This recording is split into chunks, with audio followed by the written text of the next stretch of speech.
people, best damn nation. It is Wednesday, and you know what time it is. It is the Best Damn Wrestling Podcast. I am your humble host, Brian Renegade, and with me, I have the best damn crew. First of all, I have the chef of chefs. We call him Senor Fuego. He is the king of the kitchen, the one and only Chef Showtime. What's happening, Chef? What's good? How you guys doing? Oh man, blessed and highly favored, as the old folks would say. You like that? You like that? I know you like that. Next, we have the green-eyed bandit. In the dark alley, this man can either save your life or beat you up in front of your girlfriend. We call him the Brownsville Bully.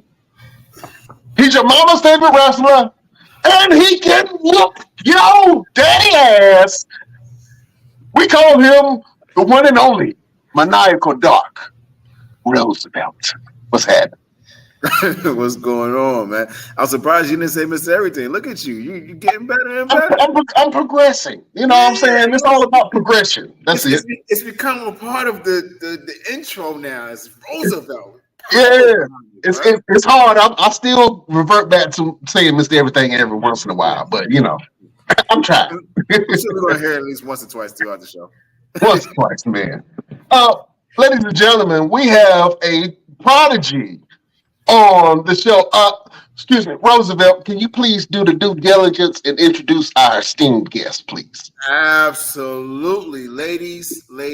First of all, before we even get started with introducing this man, calm down. Okay? Calm down. The brother, he's got goals. He's got his mind set on the books.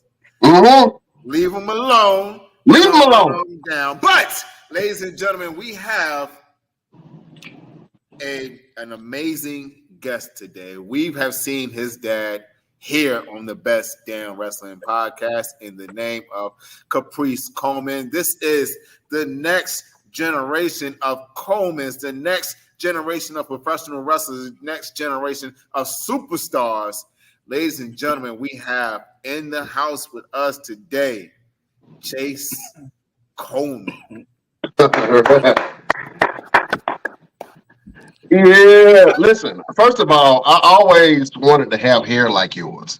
You know what I'm saying? I don't know, what you put in your hair? Juice and berries? Huh? Water and conditioner, man. This is all genetic. Some people just lucky. No secrets, man. Some people are just lucky, man. Thank you for being on the show, my brother. Thank you for having me, man. This is a great honor. Look, I had to ask some questions. I was like, can I cuss in front of him? Is he old enough? I didn't know. Yeah, I'm chilling with everything. Say what you gotta say. I don't want no smoke from Pops. That's what I'm telling you. I don't. Man, he at church right now. Actually, he doing Bible study. Amen. Yeah, stay in there. Start praying. There you go.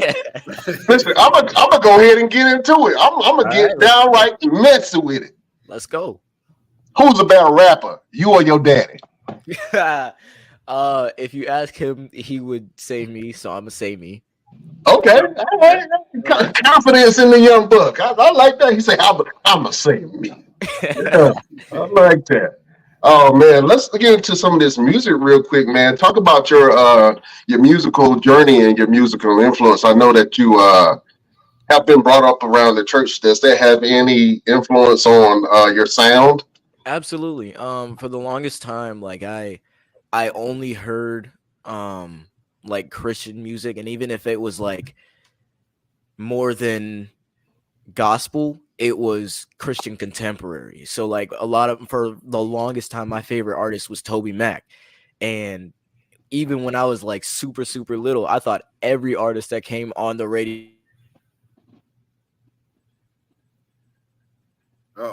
We've lost some quick technical difficulties, ladies and gentlemen, but just give us a second. He will be right back after these messages. He will be right back.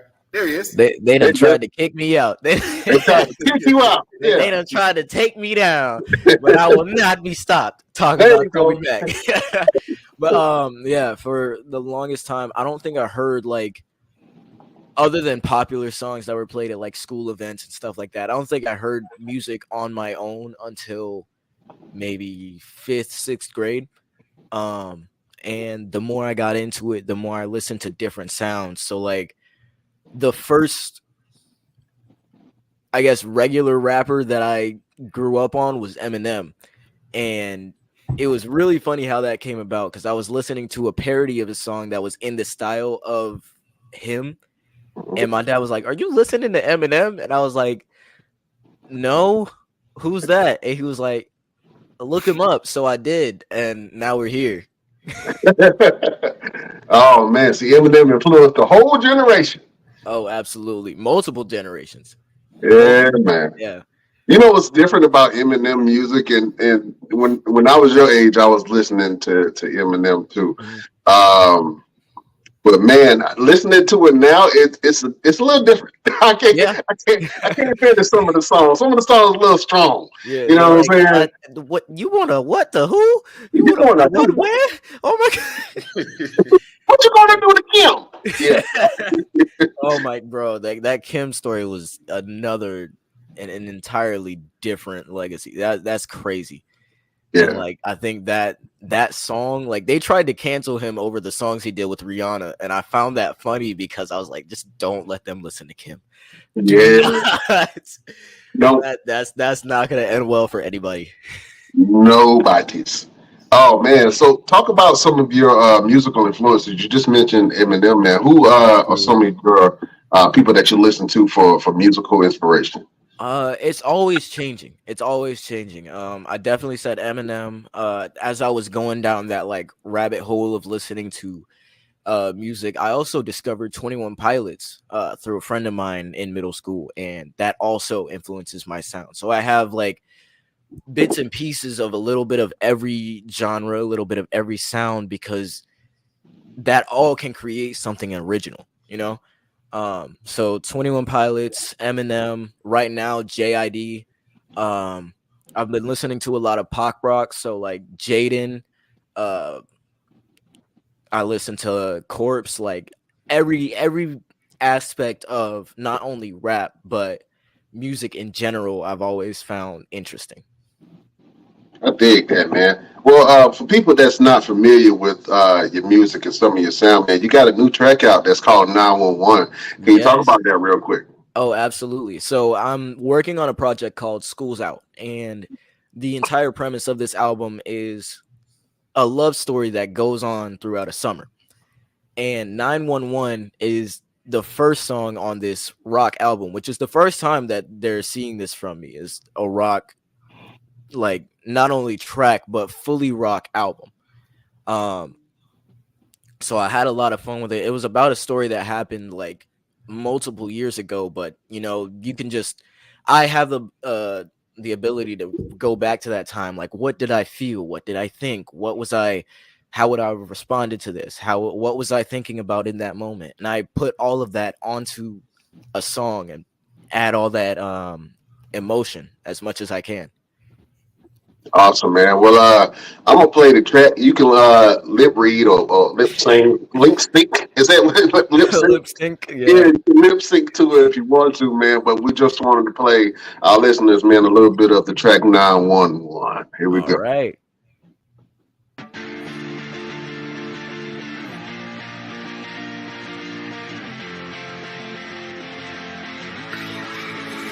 I can have any girl but the one that I want, cause the girl that loves me is not the girl that I love. Something's wrong with my brain, got me going insane. I'm not used to this pain, call 911. Is it my fault? I can't seem to move on. Trying to find a way I could have treated you wrong. Feeling like I've always had the number 2 spot. Scant on, cause you're testing all the patience I got. Is it my fault? I can't seem to move on. Trying to find a way I could have treated you wrong. Feeling like I've always had the number 2 spot. Scant on, cause you're testing all the patience I got. Bright city, but my heart is dark as ever.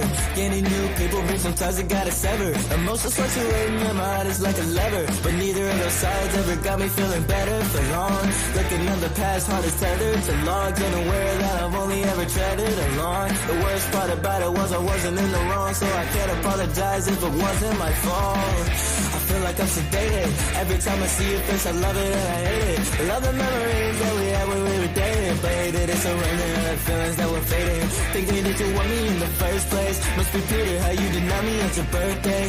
3 times, 3 lies straight in my face. They're laughing it off, but you got me feeling sideways. Like, is it my fault? I can't seem to move on. Trying to find a way I could have treated you wrong. Feeling like I've always had the number 2 spot. Scantron, cause you're testing all the patience I got. Is it my fault? I can't seem to move on. Trying to find a way I could have treated you wrong. Feeling like I've always had the number 2 spot. Scantron, cause you're testing all the patience I got. Yeah. Getting offers on the daily. Can you be my baby? Promise coming up, so would you be my date, please? Offers on the jump, but that isn't where my brain leads. Stuck in the past, archaeologist, crazy. I want you, but you don't want me. I guess what you can't have is too appealing. Asking what is love, well I felt the real thing. But what they don't warn you about is where that road leads. You weren't mine, it was only my turn. And as long as you're still on it, I would watch the world burn. And it's like I see your face every way that I turn. And I pretend like I wasn't ever hurt. I try to stay friends, try to stay in the background. Watch your success, but there ain't none of that now. You let me on, and in time I wouldn't back out. You're my addiction, but I'm burning down the crack house. Is it my fault? I can't seem to move on. Trying to find a way I could have treated you wrong. Feeling like I've always had the number 2 spot. Scantron, cause you're testing all the patience I got. Is it my fault? I can't seem to move on. Trying to find a way I could have treated you wrong. Feeling like I've always had the number 2 spot. Scantron, cause you're testing all the patience I got. I can have any girl, but the one that I want. Cause the girl that loves me is not the girl that I love. Something's wrong with my brain, got me going insane. I'm not used to this pain, call 911. I can have any girl, but the one that I want. Cause the girl that loves me is not the girl that I love. Something's wrong with my brain, got me going insane. I'm not used to this pain, call 911. 911. Woo! Woo! Let that breathe. Let that breathe. Somebody call 911. Somebody. Oh man, that's awesome. Hey, it be like that sometimes. The girl that you love don't be the one that wants you. You know what I'm saying? Yeah, there was definitely like real life inspiration for that track. Like I said, 2 years ago, a lot happened, and because it was coming back to school during that quarantine time, but at the same time, like seeing everybody for the first time in real life and trying to get over this, but it's also my senior year. Like I had a lot of different influences going on. So making that song was definitely like a callback to everything before I graduated, before I really started doing wrestling, like picking that back up. There was so much that led into that I wanted to touch light on. What's her name so I can get my cousins and them to jump her ass? Right now. We can't do that. Can't do that. See, you gotta remember the best revenge is blowing up without thinking about it. Boom, there you go. Boy, you wise for your age. You know what I'm saying? There we go. Yeah. Go ahead, Roosevelt. Oh no, I was agreeing. Yeah, I love that. So with that song, I mean, it's dope. It sounds like something you can hear on the mainstream. Who kind of influenced that kind of music for you? I know it's kind of like a pop type thing. So what kind of pop artists? You really I listen to a lot. I listen to a lot of like, in fact, on my Spotify replay, I got called The Alchemist because of how many playlists I have. Like I have different playlists for different genres, different feelings, a lot of that stuff. So like on my pop rock playlist, there's a lot of Jaden. There's some Machine Gun Kelly, not much. There's Travis Barker. There's so many people that like made one song or made a couple of songs that I liked and they got added to the playlist. And when I was like going through listening to a bunch of different styles, I was like, I think I could do this. So I tested myself out, and that's what happened.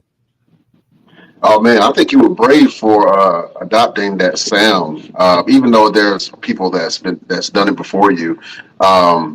Did that feel a little bit out of your element when you started doing the punk rock style of music? Because you're known for rapping, and most notably, you're known for rapping over wrestlers' entrance theme music.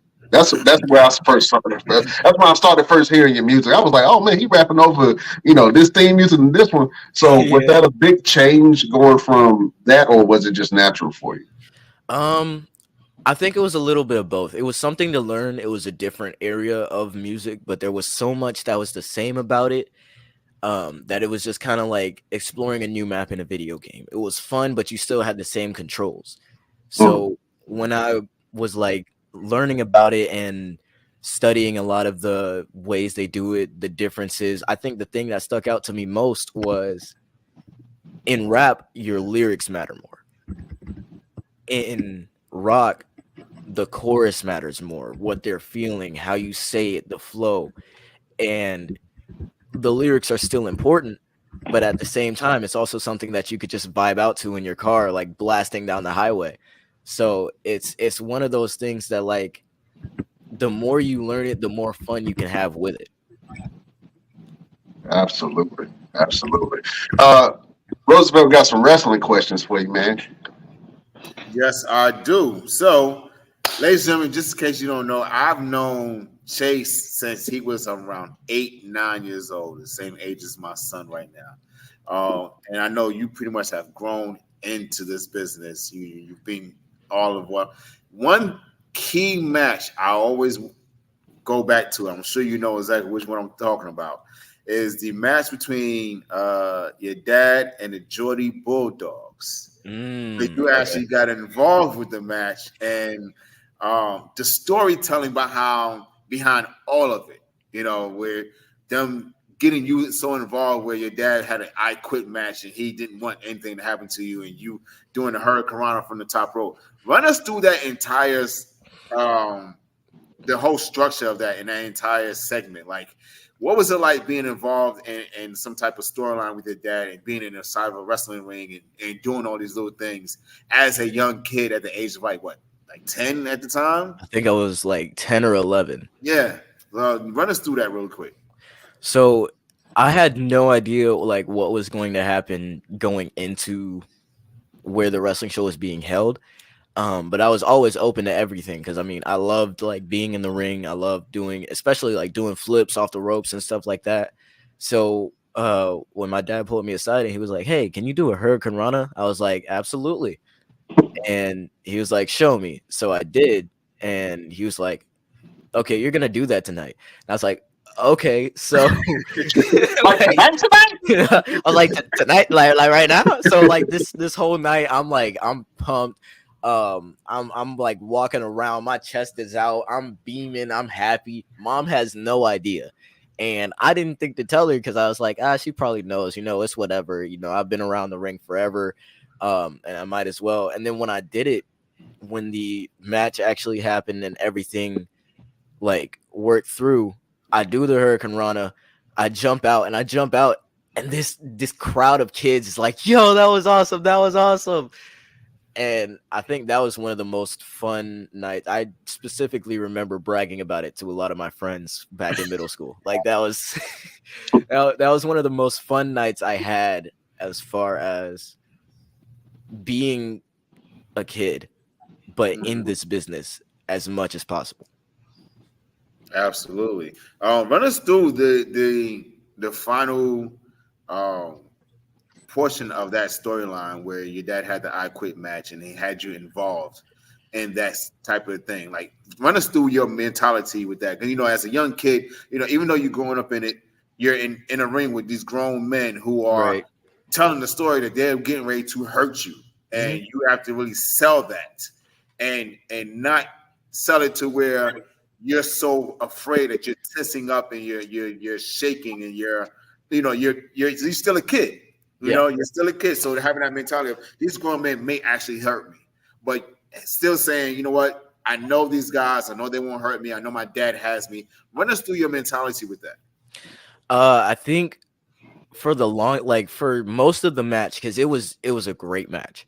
for most of the match, I was literally just enjoying everything like that was going on. So I was like, oh my gosh, he done got a plunger out the bathroom. He filled it with water. Like Brad Attitude spitting out water from the plunger. I was like, this is insane. I've never seen him use these type of weapons, whether it was a chair, a plunger.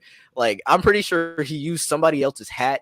It was so much fun to watch. But like once it got to that point where he was handcuffs, I was like, okay, yeah, now I'm seeing it. I feel that this is messed up. He's about to hit my dad in the head with a chair, and he's defenseless. He can't move. He's literally got like a maybe 3-foot range of motion. The ref's trying to get him out, so I slide up there. I'm trying to get him out, and he's like, I'm gonna get you. And I'm 15 at the time, so I wasn't wrestling yet, but I knew a little bit. So I was like, okay, let's see if I could try the same thing twice. I go for the Hurricane Rana. He catches it, and I catch a 6'2" power bomb, 6'4". Yeah. I don't know how tall he is, but it was a high place to fall from. It was that definitely. And I've watched that a couple times. In fact, DJ Dells, he has that part in his YouTube video, and like watching it after everything that's like transpired throughout the 4 years after that is like, it keeps adding on. I honestly want to go back to AML and like start up a storyline, whether it's be with Brad Attitude, whether it be with Tim. Like there's a lot that could bloom from that moment. Absolutely. Other than your dad, I know he had a big influence in you being a part of the wrestling business. What other influence have you had in just watching certain guys, or whether mainstream from WWE, Ring of Honor, AEW, or just on the independents? Like, who actually gave you some type of inspiration to say, you know what, I would love to try this, or I would love to be able to get in a ring with this person, or work like this person? Okay, I think the first person that like really made me want to get in the ring and like got me excited to watch wrestling all the time was Jeff Hardy. He, like, whether it be his character, the dance he did before, like everything about Jeff Hardy, I wanted to emulate at some point. I even have some of his armbands from a wrestling show when I met him.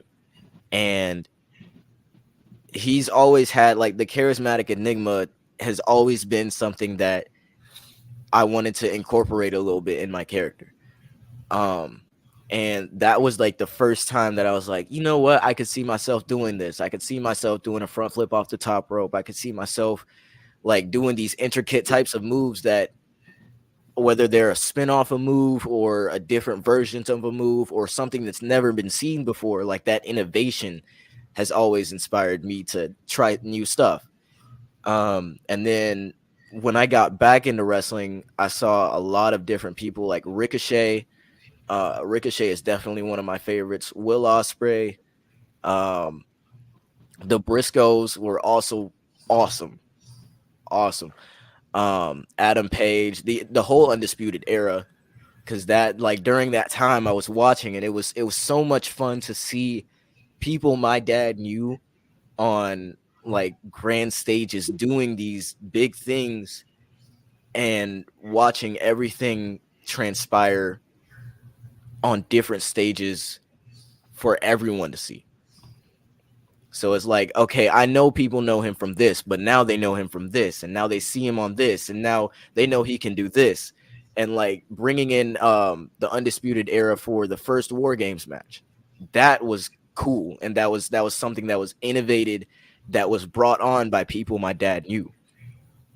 Gotcha. And I still owe the Undisputed Era some hands, I owe them some hands, right? I ain't gonna get into it too deep, but I owe them some hands. I'm gonna get my get my hits back. I'm gonna get my hits I back. definitely, I remember that as well. Yeah, you like seeing your stint in NXT was cool, but as soon as the Undisputed Era came out, I was like, they did my man dirty. Run us through what life was like for you in terms of like going to school and being the son of a superstar like your dad and being involved in all these different shows. Like, tell us how kids related to you whenever you went to school, and especially with your music as well? Like, how did they walk up to you like, "Hey, Chayce, are you the superstar?" Or were like, "Oh, that's just Chayce. You know, his dad does these things." It was definitely more of the latter because I was admittedly a weird kid growing up. So like I moved. I wouldn't say a lot, but during school for me it was a lot. So I was always obsessed with wrestling, and then in 3rd grade we moved to Charlotte. Then I'm still obsessed with wrestling, and there's only like one other person that watches wrestling that I'm like, okay, cool. Me and this guy can be friends. This is awesome. And then I started playing Minecraft and getting into that. So now I like wrestling and Minecraft, 2 things that have nothing to do with each other that a lot of people also don't necessarily care about or necessarily relate to, think are popular, whatever. And while that was going on, I still love wrestling. I still love Minecraft. I go to middle school at Northwest School of the Arts, and it's an entirely different place than where I went before. So the first day I'm sitting beside a kid and 2 kids. One's a boy, one's a girl. So I turned to the boy to my right and I'm like, "Hey, do you like Minecraft?" He was like, "Yeah." "Do you have a PS3? "Yeah." "All right, we're friends now." We are still friends to this day. And we stuck together throughout that because both of us were kind of like the weirdos, but not the weirdos, if that makes sense. Right. So I was never really like popular because of wrestling. And like the people that knew me, they either knew my dad was a wrestler because I told them, or they didn't because I didn't. And it wasn't like I don't think I've had instances where it was like, "Hey, your dad's Chayce Coleman. I remember you," at least not in school. So I was definitely like I had a very normal childhood, except on weekends. Yes, every weekend is dedicated to wrestling. Oh, and absolutely. Church. Yeah, Wrestling like and church. having friends invite me out and be like, "Hey, you want to go to this?" I'm like, "Brother, do you know what night it is? Brother, it's SummerSlam. Like, this is a family event. I'm not going nowhere." Right.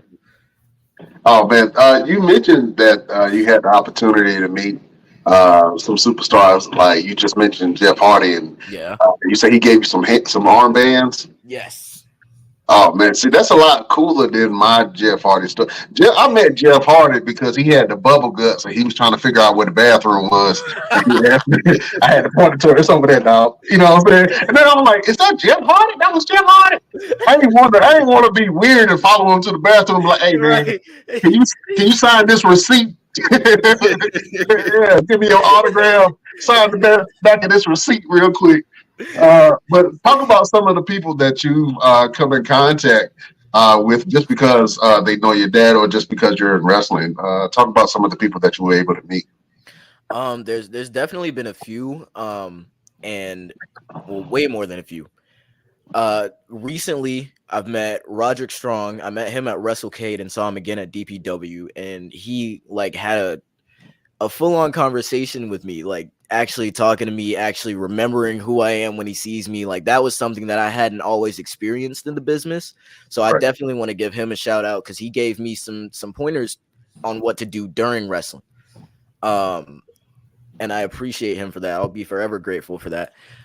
Recently I also met Shelton Benjamin. I had met him before as a kid, but I hadn't seen him like since I was able to say I'm in the business or I'm doing this now, I'm doing this now. So like he remembered me and he was like, "Hey, yeah, like how's your music going?" I was like, he knows about that. It's great. Like that's awesome. And I think it was the night of that show that I went ahead and wrote the Ain't No Stopping Me remix. I saw that. Yeah. And I tagged him as a collaborator. I was like, I just want to see if it works. And he collaborated with me on it, and I was so happy that happened. I've met Paul London. I've met Adam Cole. I'm trying to think of names off the top of my head, but there are so many that I don't want to miss people. That's a cool brag in itself. It is. You know what I'm It saying? definitely is. I met so many famous people, I just forget names. You know what I'm saying? um, And a lot of these connections that you've made came from Omega too, right? yes, yeah. Meeting the Hardys, I actually met them first at a, my birthday. So like for my 8th or 9th birthday, my dad was like, "Hey, get in the car. We're going to Matt's." And I knew Matt at the time. So like I had always seen him, but I hadn't seen Jeff. And like every time I saw him, I would be like, "Yo, what's up? How you doing?" But I'd never seen him and Jeff in the same place. So we went to Matt's house. He has the shed with the ring in it, and it's nighttime. I think it was cold. It probably was because it was September. I walk in, I'm playing toys with Matt Hardy and saying hi to like Rebby, and he brings in Jeff, and I'm like, yo, this is awesome. Like meeting the person that kind of got me into the business that I would like turn on Raw all the time and like can't wait to see. So meeting them was always cool, and I still like run into them at different shows. A lot of AML. It's always cool to see them because that's family. That's like my dad was trained by the Hardy Boys. Right. So like knowing them and knowing how well they know my dad, it's always cool to see him. Man, for my 8th birthday, I think I got a pack of gum and a Lion King tape. So, that's pretty dope, man. You know what I'm saying? Your childhood is so much better than a lot of people. I tell you that. Oh, absolutely, absolutely. All right. So the ultimate question: how many phone numbers you done got because you done knew some of these guys? That depends on what kind of phone numbers you're asking about. Because if you're talking about like wrestlers' phone numbers, I don't ask for wrestling phone numbers. Girls. Girls' phone numbers. There's a very Don't incriminate yourself, young man. No, there's very few amount of women I know that watch wrestling. So I don't think I've ever like gotten a phone number because of the fact that they watch wrestling. Just give it time. Just give it time. Uh-huh. Don't worry about it. Just hey, focus on you, young man. They'll come.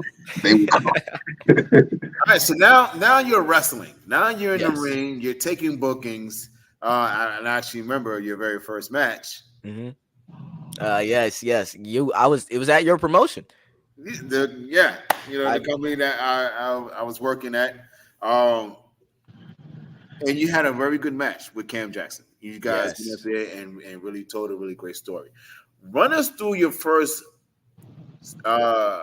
moment of training and how the transition was for you in terms of really learning everything from taking the bumps and figuring out who you were as a wrestler versus, a lot of people always say, you got to live up to your father's lineage and you walk in their shoes and yada yada yada.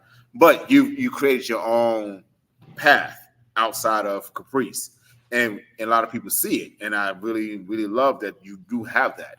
But run us through that transition from just being a kid who has done a couple of spots with his dad to having your own lights and going out there and doing your own thing. It was actually after quarantine because I'd taken like my first bumps and everything. I knew how to do a lot of that. I was trained before I like started taking training as seriously as I do now. I was trained by Caleb Conley, George South, JD Drake, Jake Manning, and like I knew all of these people. I knew Savannah Evans. I'd done some training with Cozone, like at different seminars my dad was at. And I even knew Malachi like when we were all 13, 14, before the dreads, before Javon Evans. So so like I had always known I always knew how to do flips, but at this time I wanted to learn how to wrestle. So I started wrestling and training under Lodi. So I'm now trained by Lodi and Arn Anderson. I was a little rusty on some things, but I was like, okay, I know how to take bumps. I know how to like bump and feed. Let me do this. Okay, here's how you give this move.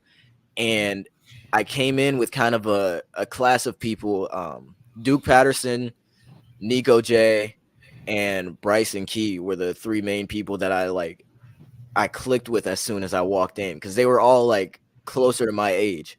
Mhm. I also met Dante Khalifa pretty soon after that. Like, a lot of people that I'm wrestling with now are the people that I've known throughout my training experience.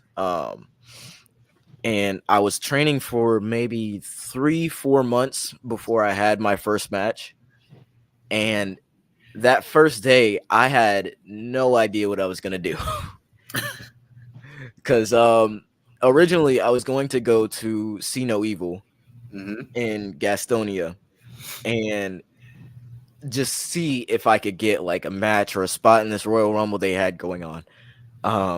And then I think you called my dad and was like, "Hey, I have this wrestling show on Monroe Road. Would you want to come?" And my dad was like, "Hey, Chase is wrestling now. I'll come if you give him his first match." So you did. It was me and Cam Jackson, and I had a whole lot of fun with it. And I think discovering my character was just a matter of what parts of myself I want people to see and what parts of myself I want to amplify.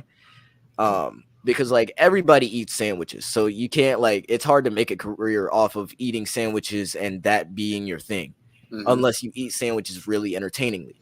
But if you dance, everybody's like, okay, I like dancing. Dancing is fun. If you can do flips, they're like, okay, that's cool. You can do a flip. If you can strike, that's cool. So adding those elements and like just seeing which people reacted to more, I kind of had fun in like a lab sense of seeing which worked, which didn't. Okay, this popped, this didn't.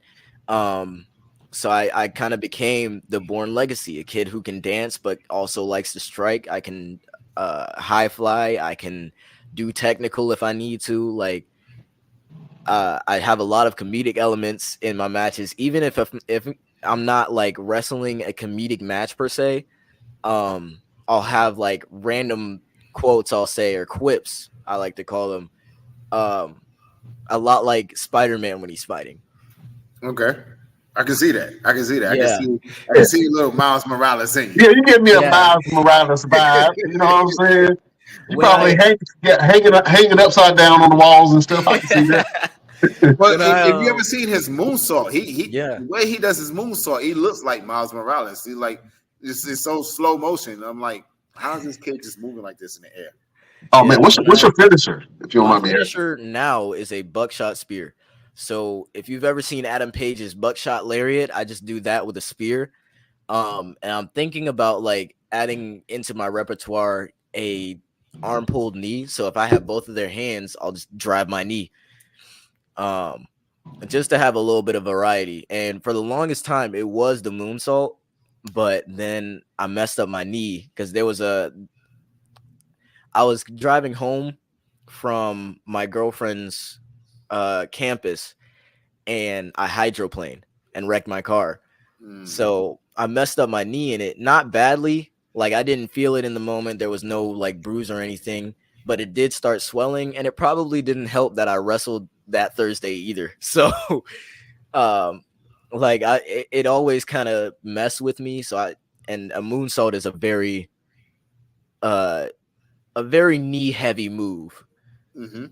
So I had to stop doing that, and I just started doing the buckshot spear and the driver knee. And the buckshot spear is pretty much a pretty knee heavy move as well, because you got to be able to land correctly, because that one move out of nowhere, like you just one wrong step and you can blow your knee out. Absolutely. So definitely. So what do you got coming up next, man? Like where we going to find you at next in wrestling? I'm doing a lot of things. So I think my next show is Ring Wars Carolina in August. I think August 3rd. And I'm also part of Wrestling Evolution. I've been gone for a little bit, but I'm coming back soon. And between that, any bookings that are given, I'll probably take. I'm also trying to get this album out. His school's out, so I'm trying to be a little bit of everywhere at once, if that makes sense.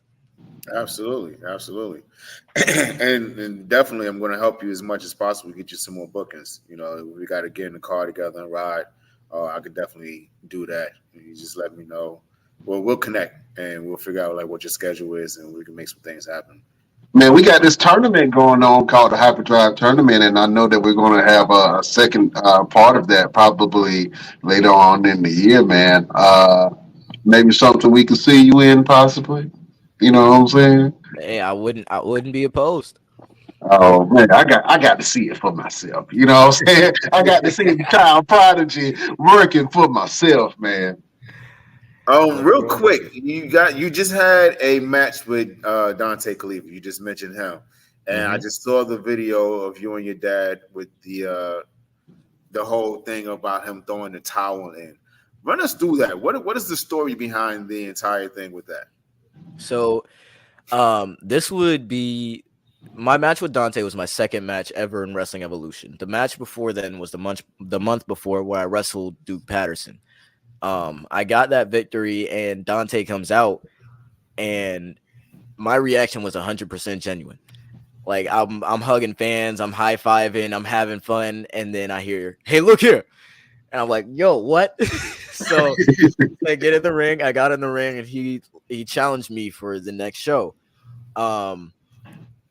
And like throughout all of that, we had promo ideas, we had like different things we wanted to get across.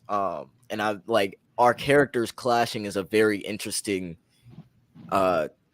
contrast because his character is very like mature and serious, and my character is very like childish and quick, and like the different styles were the different styles of wrestling, but also in acting of how we are is definitely a clash that was like fun to create and fun to see play out. What was not fun was being in that dragon sleeper. And like, just like hey, bro, hey, oh my god. So while I was pulling to the ropes, I grab the ropes, I get him, I think I'm free. He pulls me back, and I'm still crawling, and he keeps going until my dad throws in the towel. After that, you can see my head kind of poke up like, huh, what just happened? And just go down and accept what just happened. And we've been playing off of that since then. The show after that was Dante Khalifa versus LeBron Cozone, where he tried to use a chair to finish Cozone off. So I grabbed the chair out of his hand, and we've been like kind of having this rivalry ever since. But the Bourne Legacy is starting to like more and more stray away from my dad, and seeing that happen it's like it's a slow burn, but it's definitely something that's going to be significant in the future of Wrestling Evolution. So if you haven't watched that promo yet, I definitely say watch it, and keep an eye out. Oh man, let me please walk us through some of these images, man. I pulled up a couple of images. I thought that was really cool, man, from one of your matches. I just want you to talk about it real quick. So this is the first one. Oh yes, the first time I used the perfect elbow, which I do up and over elbow drop. It was me versus Rip Cannon, my Ring Wars Carolina debut. And I'm like, you can see my face. I'm definitely trying to aim where to put my elbow, but I'm also like excited to get this move off. And it was definitely a fun match. I'm glad you captured that. Yeah, that was a good one. I thought this was a cool one. This is like an album cover picture if you have one. Oh, absolutely. Yes. I love looking at the camera in the middle of a match and showing like conveying that and that emotion past what's going to be seen in that exact moment. Because yes, I love to include the fans. I love to include the crowd, but also showing I'm trying to win. I'm fighting. This is different. This is difficult. This is this is something I haven't, someone I haven't wrestled before. Even if I have, they're doing something I haven't seen before. I want to convey the fact that this is a struggle, even if I look like I'm having fun. Yeah. This is probably one of my favorite ones, and I've seen this all over the place, but it don't get no better than this right here, man. Oh, absolutely. That was after the calf kick I gave him, and that was like so much fun. I just got up and yelled. I had no idea what he was doing behind me, and I didn't see until after. She showed me the photos, and I was like, this is sick. Like this is the best. I don't want to say the best photo that's ever been taken of me, but in me of action at the time, it definitely was. Yeah, I saw that. I was like, man, what did he hit him with to make him do a handstand like that? The secret's out. It was a calf kick. It was a calf kick, boy. That calf kick looked dangerous, Jack. Oh, make a man stand on his head with feet, Oh, absolutely. feet straight up. Brother doing breakdancing moves. Yeah. Oh man, that's impressive, man. For your young career, man, I think that you have a lot of what the old folks call juice. You know what I'm saying? You got the juice, young man, and I would love to see more of you. Do you have any bigger aspirations of where you would want to land as far as a company is concerned? If you do continue to pursue the wrestling, I won't say there's a place I want to go to specifically. Of course, I want to like end up on grand stages, but whatever those may be. I've always like wanted to be a part of WWE, but I've also seen AEW. They've got a lot of good stuff going on right now. Will Ospreay's now signed. That match with Swerve was insane. The match with Daniel Bryan was amazing. And I want to be a part of that. Also seeing ROH, which technically right now is a branch of AEW, but like the history that ROH has, and not only within wrestling, but within my family, I definitely think is something that I would like to capitalize on. Maybe make a tour to Japan. I've always loved Japan, so definitely would like to, go out there. I think the main thing for me is I want to keep wrestling until I stop learning, because the moment you stop learning is when things get stale. let's go to Roosevelt, or Mr. Everything as he is most professionally known. What advice would you give to Chayce Coleman, man? Because you've been in the game for some time, and you've actually were able to train quite a few people, man. So, what advice would you give the young brother? Just remain humble. I mean, you're on the right path. You got the right people behind you, beside you, and showing you the right way. Just one of the things is staying humble, and like you said, man, just keep learning. You never stop learning. And don't be afraid to kind of step outside the box. You have your own path. You're not really walking in your dad's shadow or trying to live up to what he's done. You actually carved your own stone and put your own name on the proverbial book of wrestling. So just continue doing what you're doing, man. And real quick, I got a real important question to ask. Right. Okay? You know what I'm saying? Okay. Because your dad, and you can quote me on this. You can tell him your dad been ducking me, man. Shot fired. Okay, I got a promo, and I'm gonna find it. And I'm gonna send it to you. Where your dad jumped in the middle of my promo, and he challenged me to a match, right? And this is at NML, and every time I would ask him, I say, "Hey, when we gonna have this match?" And he keep telling me he gotta get his cardio up. I don't know what that means, because your dad is a machine. I don't know what that means, but he ready to do a tag team. He want to be a tag team, but he don't want to have a one-on-one. So since your dad keeps ducking me, how about me and you tie it up a little bit? What do you think? Starting to sound a little bit like the Khalifa. Yeah. I have no idea where that came from, and I got nothing to do with that. But at the same time, I'm open to any and all challenges, so I might as well.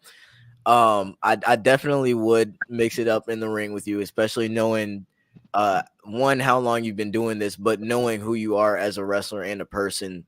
You've had a couple significant places in my life, so I'd definitely be down to step in the ring with you. It don't have to be for my dad though. It doesn't have to be about that. You know, like he got his own beefs. He got his own things going on. I had no idea. His cardio's great. His cardio's better than mine. I'll be honest. Like he's great. So I think he might just be trying to walk his fish on you, bro. I don't walk his fish. Like giving crazy excuses. Like, I gotta walk my fish. Teach him. Okay. That's that young slang. That's that young slang right there. We're like, can we get a translation, please? Walk your fish. Walk your fish. What is that? Yeah, I felt the gray hair going on my eyebrow when he said that. Like, that makes no sense. That's the point. It's not supposed to make sense. I love your dad. I love your whole family. You know, we have always been connected. We've always been family for a very long time. I remember coming to the house, give you haircuts every now and then, and we go out to eat and do different things. So, you know, I'm very proud of you. I'm proud of the man that you become. I'm proud of the superstar wrestler and rap artist and musical artist that you become. I can't wait to see everything that you're going to accomplish because you have the right attitude and mentality to accomplish everything. Everything is possible for you, and I can't wait to see what's going to happen for you. And we're going to take it to Brian and see what other questions he may have. Enough with all this sentimental love stuff. Enough. Which I appreciate. We choose war. That's what we choose. We choose war, and we have to go to battle. There's this segment that we have where your dad had to fend for his life. Oh Lord! In this segment, we got to go to school, man. I want you to cut a scathing promo against your nemesis, your one and only opponent, the evil, maniacal Roosevelt. Beautiful people, we going to promo school. All right. All right, who got first? Chayce got first. And it's not only your dad, but everybody has had to come through this school and do a promo against me. Every guest we've had Rhett Titus, we've had Austin Aries, we've had Gangrel, we have Ron Simmons. Everybody had to go through this. You got to go through it today. You got first. Let's see what you got. All right. Victor Andrews, a name that's rung through North Carolina for a very, very long time, and one that I'm very familiar with. It's going to be a crazy awakening when you realize I'm not the same kid that would watch you get haircuts in the living room. And I'm definitely not the same kid that was sitting in the crowd cheering you on, because I definitely won't be cheering you on when I'm standing in front of you. You see, these fists got fire and these kicks got flavor. The dragon is here, and I cut you like a taper. We finna go crazy. We finna go wild. The Born Legacy versus Mr. Everything. It's gonna be a great night. For who? That's for me to decide. Oh, your boy got chops. Woo! Woo! You hear that? You hear that? Huh? Sound like an ass whooping to me. Man, let's talk about it. Roosevelt, what you got to say, man? The young boy came ablazing, you know what I'm saying? Spitting that hot fire. You know what I'm saying? What you think about it? What you got to say for yourself? Chayce Coleman. You made a big mistake by thinking that this is the Victor Andrews that you watched as a kid. See, this is no longer Victor Andrews. This is now only Roosevelt. And the problem with you standing in the ring with Roosevelt is the fact that I like to fight. And I don't care if I've known you since you were 9 years old. I don't care if you cheered for me. I don't care that you got this music career. In fact, once you step in the ring with me, the main thing you need to have on speed dial will be 911. Ooh. Because I don't know if this is considered child abuse or just abuse. But one thing is guaranteed.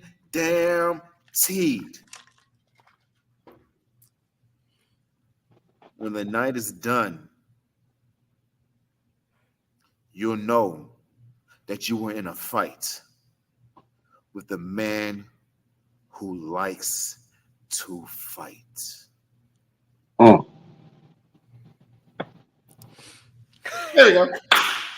And That's interesting. Oh man, battle for the ages. Oh man, listen. You go. What if his daddy jump in this thing? You know what I'm saying? You know what I mean? Well, now he's dead. I'm gonna hope there are no towels involved.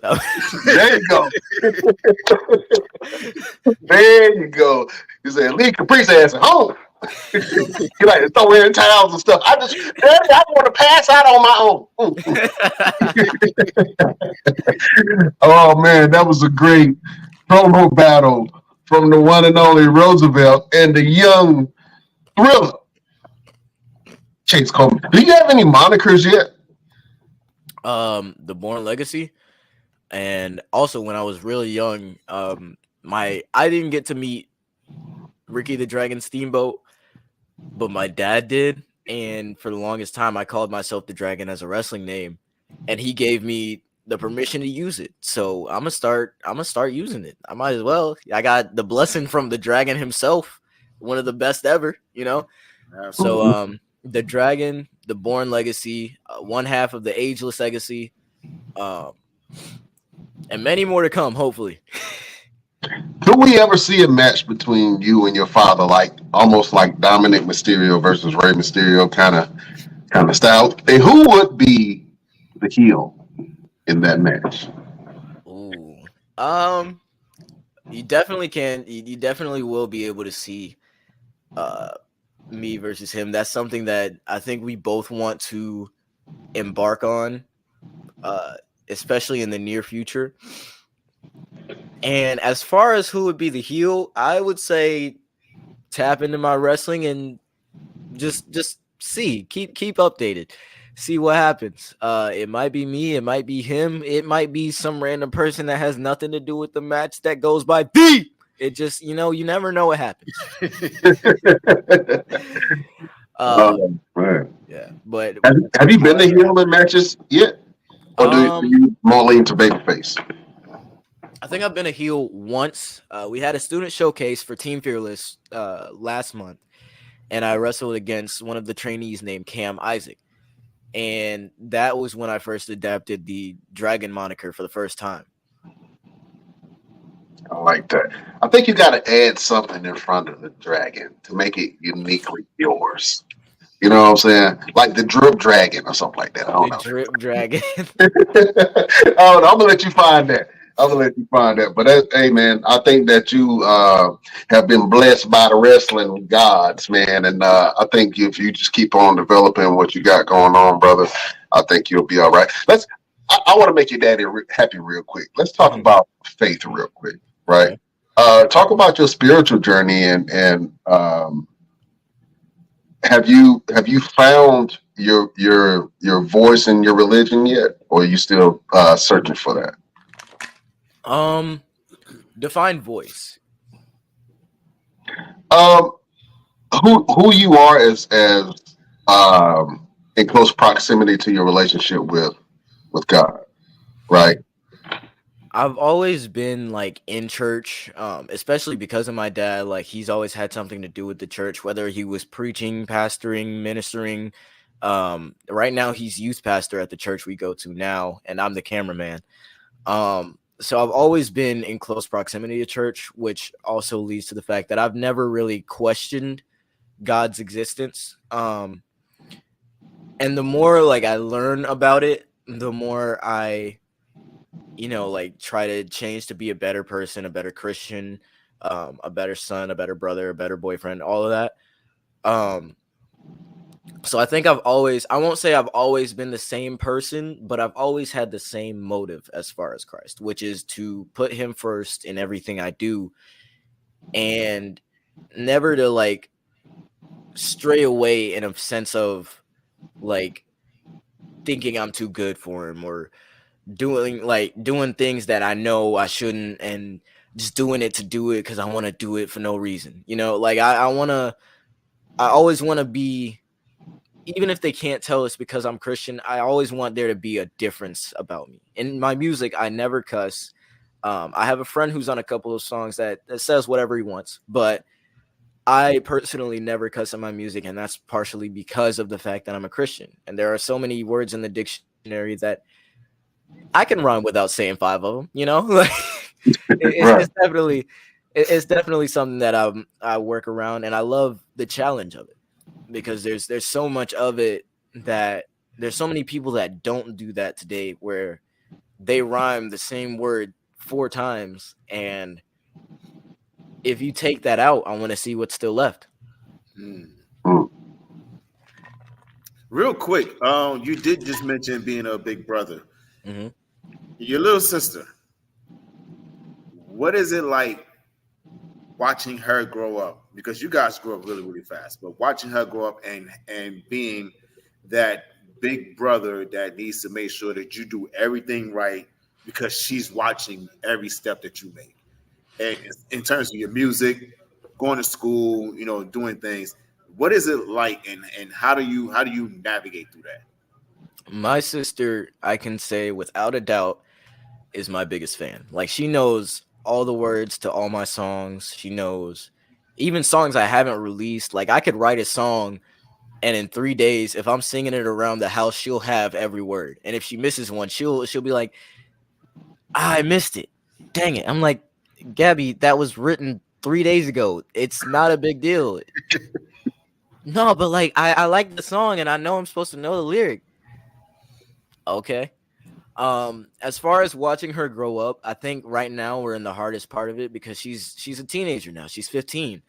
And with that also comes like everything that comes with being 15. So she's starting to keep her eye on boys now, and they're reciprocating, and I gotta be back here like I can't hurt them. I can't hurt them unless they make me.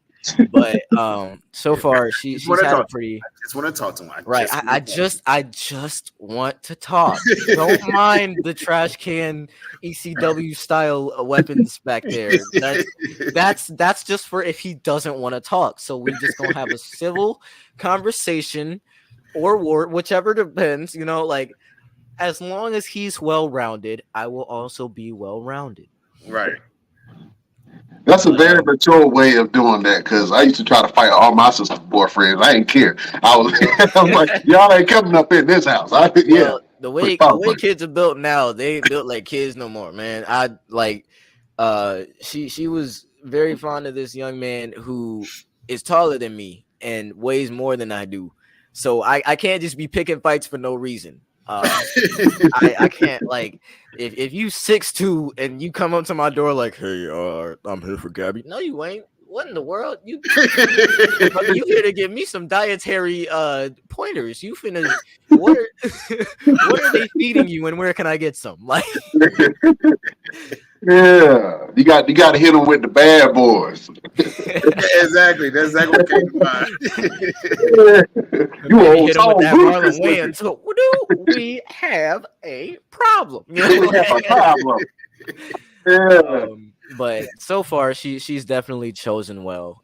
Like, I don't think she's brought anyone that I've been like, leave, run. Like, you know, like in most situations, they're super nice people.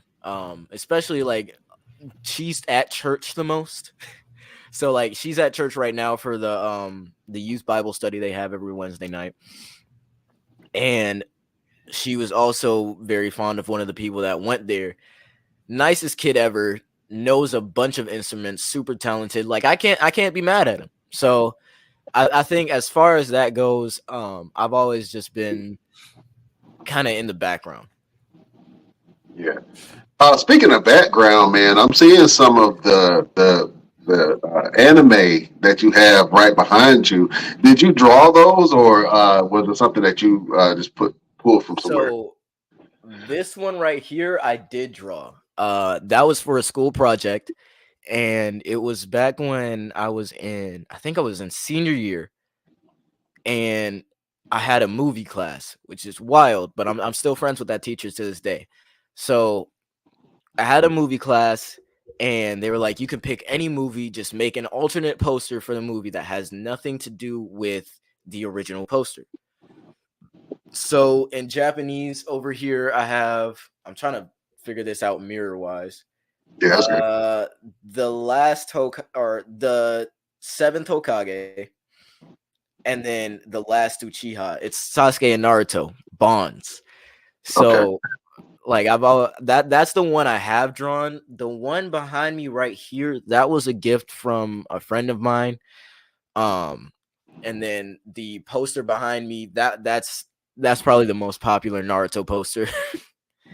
But I'm definitely like, I'm known enough for liking anime that I've gotten a few gifts.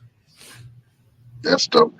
I think, see, this is the thing with anime. I think that our generations really don't see eye to eye on what's the best anime cartoon, period. For me, in my generation, it was Dragon Ball Z. I think for you and your generation, it's like Naruto. And in my mind, the two ain't even the same.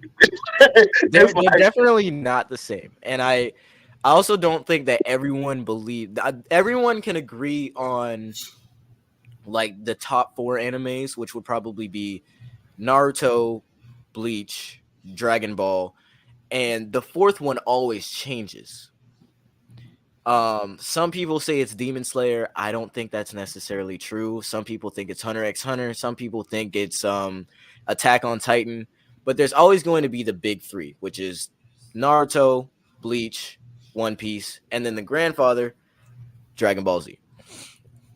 Absolutely. I got to go a little bit further, like Gundam. Okay. Yeah, got to go a little bit further back into the 80s. But yeah, man, that's interesting to see how this generation has really taken to anime and taken to video games, man. I mean, you guys are doing something that we can only dream of. Like, I know cats that's making like millions of dollars just playing video games. Yeah. And that was something I dreamed about being a kid. You know what I'm saying? Oh my gosh. I have an idea for a video game. So if you know any developers, let me know. But like, I've always been, as soon as I figured out what video games were, like I even heard stories of myself. I've always been a gamer. I used to have this Winnie the Pooh game when I was living in Kuwait at like 2 or 3 years old that I would play all the time. Then we got a Wii and I was playing WWE all the time. Then we got like more WWE games. Then I heard about Minecraft and I was playing that all the time. And now I have a PlayStation and I have games I play on my computer to where like I'm kind of well versed in gaming. So like even if I haven't played the game necessarily, I've probably watched a gameplay on it or like watched a commentary or watched a video about it. And as far as anime goes, like I'm probably very mainstream in it because I kind of discovered it on my own. Like I was always told about Naruto, and even now that's my favorite anime is Naruto Shippuden. But everything out after that was kind of just like, okay, I've heard about this one, let me check it out. Oh, this one sounds kind of cool, let me check it out.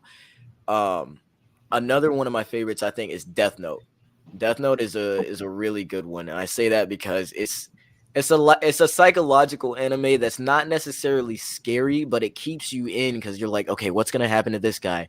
Okay, how's he gonna deal with this problem? Okay, I know they know he killed this one, but they don't know it was him. So are they gonna find out it was him? And how's he gonna like? It's an entire brain race. There's no like fighting in the anime, but all of it is action packed like brain sequences. See, I can't do the scary anime. I couldn't watch Scooby Doo at night. You know what I'm saying? So Scooby-Doo at night scared the hell out of me. One Oh for man, those meddling kids. yeah, just meddling kids. Oh man, listen, this was an absolute pleasure, and it was a great interview having you on, man. Let the beautiful people know what you got going on and where can they find you. I have a YouTube channel under my name that's right here, Chayce Coleman. My Instagram is CHAYCE_does. That's where I keep people updated on all of my wrestling, all of my music coming now, and anything in between that I'm doing.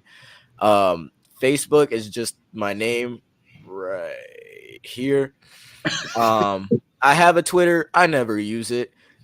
So Twitter's weird now. yeah, if you Twitter's been kind of crazy. They call it X. I'm not worried about it. But as far as where to find me, Instagram's where I'm most present. Facebook is probably where I know the most people, and YouTube is where you can find most of my music. Absolutely awesome. So if you guys go check out everything Mr. Coleman got going on. Hey, listen, we do this thing at the end of every show. We like to give a little bit of motivation. We like to give a little word of advice, a quote of some sort. We call this segment Final Word. Okay.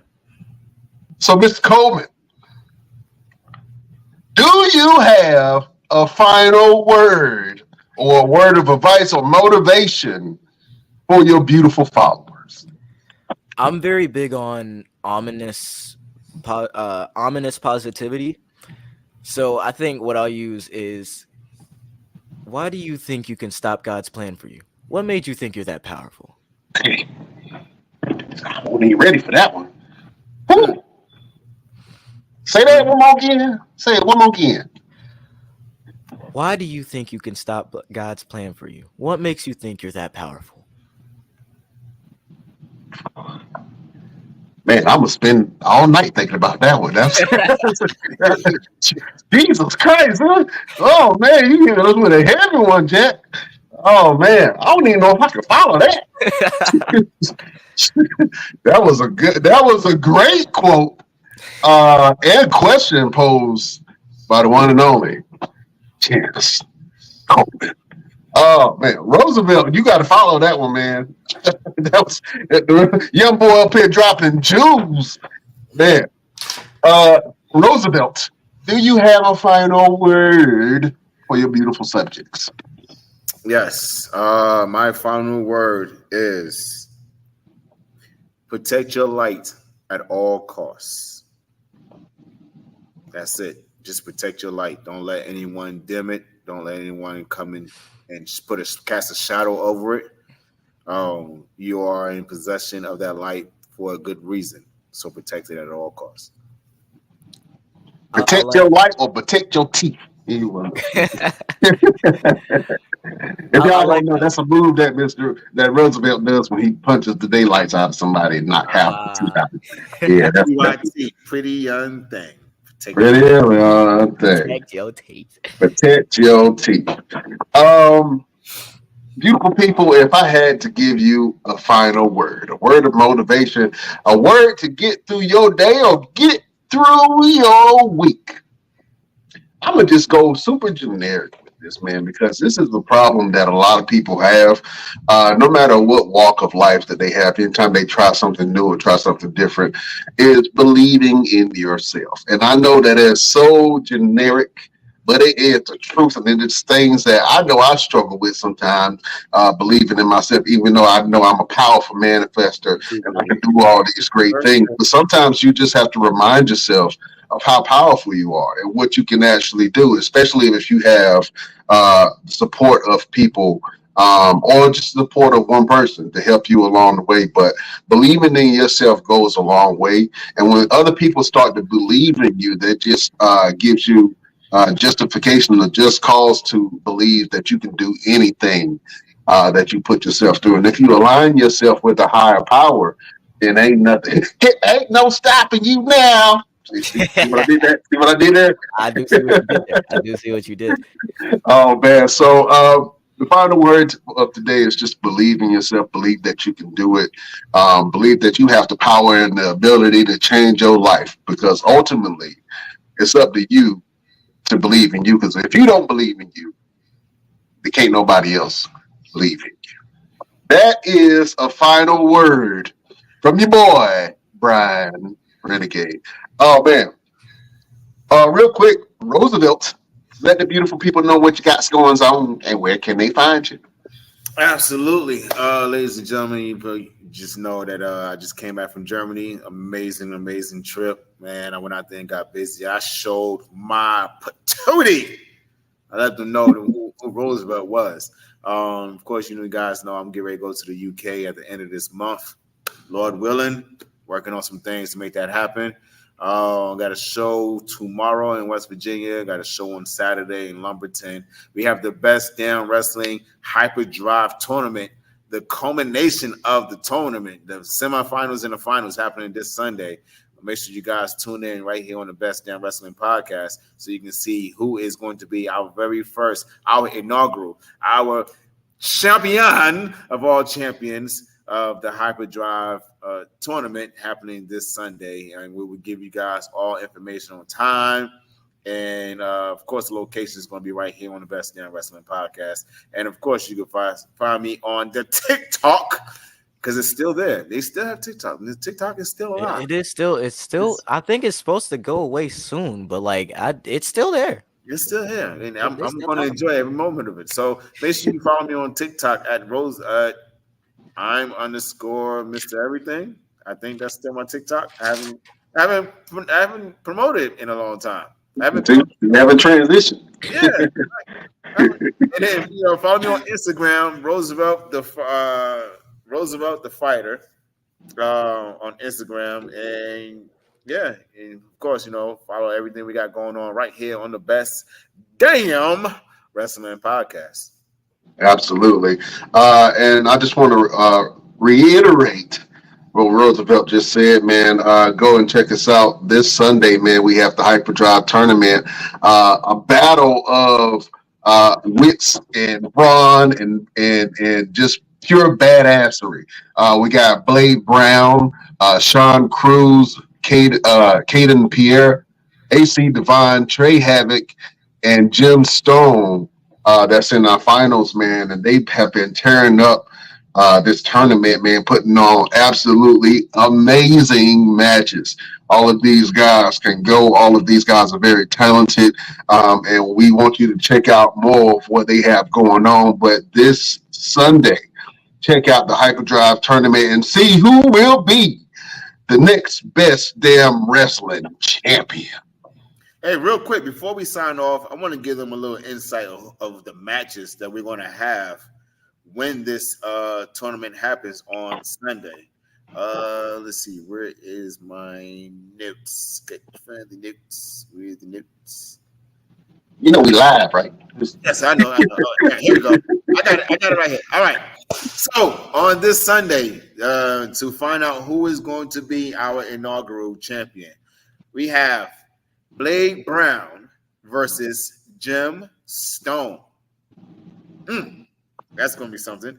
And then we have Sean Cruz versus Caden Pierre. And we have Trey Havoc versus AC Divine. These are some matches that you guys are not going to see pretty much anywhere else. And I'm excited to see who is going to come out on top and who's going to make it to the finals and who's going to win our beautiful Best Damn Wrestling Hyperdrive Championship.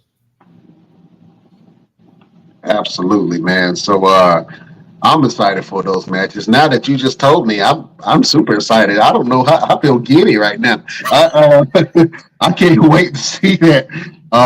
This is going to be interesting. Real quick, Chase, have you had the opportunity to get in the ring with any of these guys, or would you like to at some point? I've wrestled Caden Pierre on Firestar Afterburn. I don't think the match was aired, but it was a tag team match between me and DJ Springs and Caden and Amira. Everyone else on the I have wrestled AC Divine and Dynamite Jackson. That was a time where I was actually tagging with Duke Patterson before I wrestled him in Wrestling Evolution. So I'm a little well versed in these people, and everybody that I haven't wrestled, I've seen them around North Carolina. So I'm definitely gonna have, I'm definitely going to have fun watching this. Oh man, let me show you some of the damage that Caden done. I'm happy nothing happened to you, but yeah, they were going at it, Jack. That's what I'm talking about. This tournament is absolutely brutal, and they have been whooping each other's hind parts. Oh my gosh. Yeah, so they've been getting it in, Jack. So yeah, check out the Hyperdrive tournament on Sunday, man, so you can see some of these matches. And I believe it's going to be live as well. Is that correct, Roosevelt? Yes, it is going to be live. Yeah. Venue wise, we still down in Lumberton? Yes, we are down in Lumberton at the flea market. Awesome.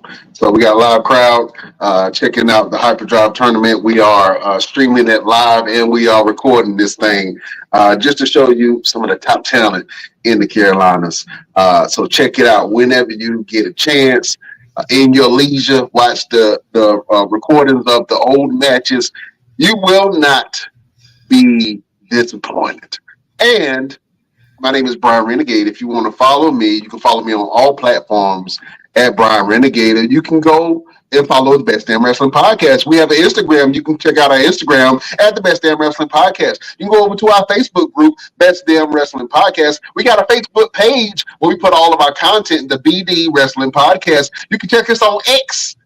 Or Twitter, as it was formerly known as, at Best Damn Crew. We got a Twitch. You can follow us on Twitch at the Best Damn Wrestling Podcast. We even got a TikTok, and you can visit our TikTok at Best Damn Wrestling Crew. And you can go to our damn store, www.bestdamnwrestlingstore.com. We got all kind of stuff. We got hoodies, we got shirts, we got all kind of memorabilia for you. So whenever you get a chance to, if you want some good quality clothing, go to our Best Damn store and get you some damn merchandise. Damn it. All right, that's all the cursing I'm doing. I'm sorry. I just love how he fixed his glasses before he said the last one. I got to make sure he had the down. You know what I'm saying? I told you could say 5 curse words. You said 72 of them. Well, I want to get Chayce to say. Told me to I want to get Chayce to say one. Just one curse word. Ain't nobody from your church listening. Just one small. It's in the title, so damn is in the Bible. So I just want you to say one curse word for me. I want you to help us sign off. Okay, so I'm going to say the best. And I want you to give me your best damn once I point to you. Oh, this is your only time that you can curse. And you ain't going to get in trouble for it. Yeah, you ain't going to get in trouble. And if any heat come down from your pops, Roosevelt will handle that. I knew you was going to do it. Roosevelt will handle that. I'm going to be right here. If there's any heat that come down from your pops about you cussing on the show, he going to have to deal with Roosevelt. he going to have to deal with Roosevelt, not me. Yeah, he going to have to deal with Roosevelt, not me. I got nothing to do with that. Yeah, I ain't had nothing. He going to have to deal with Roosevelt. I couldn't do it, but I ain't had nothing to do with it. Oh, man. Listen, people. We can't hold you no longer. Follow us on all of our social medias. Check us out, what we got going on. Check out Chayce Coleman, brilliant young man. Thank you for coming on this show, man. You are a breath of fresh air, sir. Breath of fresh air. Yeah. Roosevelt, you are a fart in the bag. That's what you.